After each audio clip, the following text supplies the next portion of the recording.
ایک بھائی نے ایک حدیث بھیجی ہے، بخاری اور مسلم کی یہ روایت ہے، اور پوچھا ہے کہ اس کا مفہوم بتائیے، سمجھ میں نہیں آ رہا ہے کہ اس کا مفہوم کیا ہے۔ بخاری اور مسلم کی یہ روایت سیدہ عائشہ صدیقہ رضی اللہ تعالی عنہا سے مروی ہے۔ وہ بیان فرماتی ہیں کہ صلاتان ما ترکہما رسول اللہ صلی اللہ علیہ وسلم فی بیتی قط ولا علانیۃ سرا ولا علانیۃ، رکعتین قبل الفجر ورکعتین بعد العصر، کہ دو نمازیں ایسی ہیں جسے اللہ کے رسول صلی اللہ علیہ وسلم نے میرے گھر میں ان کو پڑھنا کبھی نہیں چھوڑا، یعنی پابندی سے آپ ان کا اہتمام کرتے تھے۔ فجر سے پہلے 2 رکعت اور عصر کے بعد 2 رکعت۔ یہ حدیث بالکل صحیح ہے، صحیح بخاری اور مسلم کی یہ روایت ہے۔ فجر سے پہلے 2 رکعت کے بارے میں تو پتہ ہی ہے کہ اللہ کے نبی صلی اللہ علیہ وسلم نے فرمایا کہ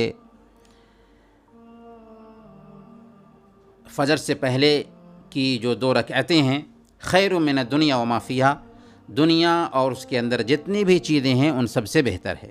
تو فجر سے پہلے کی 2 رکعتیں ان کی اہمیت تو ہم کو معلوم ہی ہے۔ رہی بات عصر کے بعد 2 رکعت، تو عصر کے بعد کا جو وقت ہوتا ہے یہ مکروہ وقت ہے، اس میں نفلی نمازیں نہیں پڑھی جا سکتی یہاں تک کہ سورج ڈوب جائے۔ اللہ کے نبی صلی اللہ علیہ وسلم عصر کے بعد جو 2 رکعت پڑھتے تھے، تو علماء نے لکھا ہے کہ یہ نماز اللہ کے رسول صلی اللہ علیہ وسلم کے ساتھ خاص تھی۔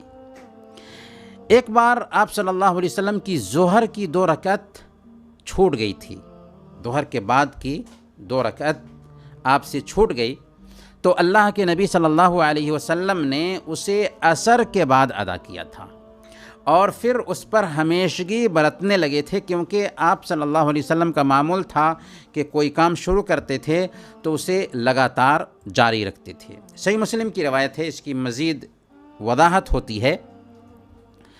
ابو سلمہ رضی اللہ تعالی عنہ سے یہ حدیث مروی ہے، وہ کہتے ہیں کہ سیدہ عائشہ صدیقہ رضی اللہ تعالی عنہا سے عصر کے بعد 2 رکعت کے بارے میں ہم نے پوچھا جسے اللہ کے نبی صلی اللہ علیہ وسلم پڑھا کرتے تھے، تو سیدہ عائشہ صدیقہ رضی اللہ تعالی عنہا نے فرمایا کہ کان یصلیہما قبل العصر ثم انہ شغل عنہما او نسیہما فصلاہما بعد العصر ثم اثبتہما وکان اذا صلی صلاة اثبتہا۔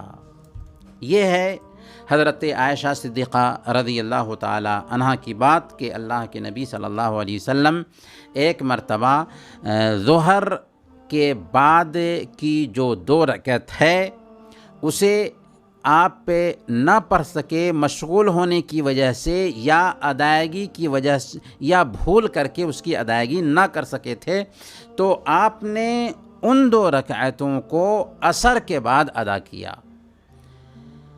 ثم اثبتہما، پھر آپ جو ہے نا لگاتار اسے ادا کرتے رہے۔ وکان اذا صلی صلاة اثبتہا، فرماتی ہیں کہ اللہ کے نبی صلی اللہ علیہ وسلم کوئی نماز پڑھتے تو اسے مسلسل جاری رکھتے تھے، اس پر مداومت برتتے تھے۔ اس حدیث سے پتہ یہ چلا کہ اگر کسی کی ظہر کے بعد کی 2 رکعت چھوٹ جاتی ہے تو اسے عصر کے بعد پڑھ سکتا ہے، البتہ عصر کے بعد مداومت برتنے کی جو بات ہے یہ اللہ کے نبی صلی اللہ علیہ وسلم کی خصوصیت ہے۔ ہمارے لیے عصر کے بعد نفلی نماز پڑھنا مکروہ ہوگا یہاں تک کہ سورج ڈوب جائے۔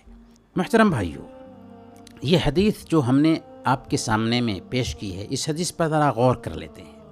اللہ کے نبی صلی اللہ علیہ وسلم کی عادت تھی کہ اگر کوئی کام کرتے تھے تو لگاتار اس کو جاری رکھتے تھے، یہاں تک کہ ظہر کے بعد کی 2 رکعت چھوٹ جاتی ہے تو نہ صرف اس کے کہ اس کو عصر کے بعد ادا کرتے ہیں بلکہ لگاتار پوری زندگی اس پر عمل کرتے ہیں۔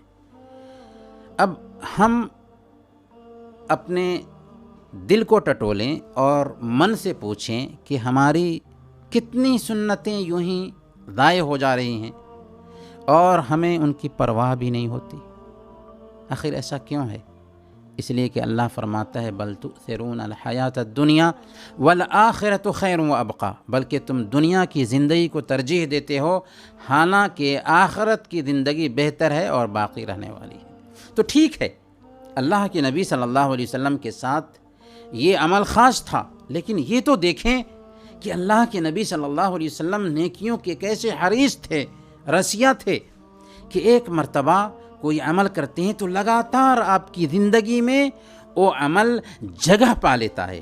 اور آج ہم کتنی سنتوں کو ایسے ہی گول کر دیتے ہیں، بلکہ کتنے فرائض کی پرواہ نہیں کرتے۔ ایسا نہیں ہونا چاہیے۔ اگر ہمیں اپنے نبی سے محبت ہے تو نبی کی سنت کے مطابق اپنی زندگی گزارنے کی کوشش کریں۔ اللہ تعالی ہم سب کو اسی توفیق عطا فرمائے۔ وصلی اللہ علی نبینا محمد وعلی آلہ وصحبہ اجمعین۔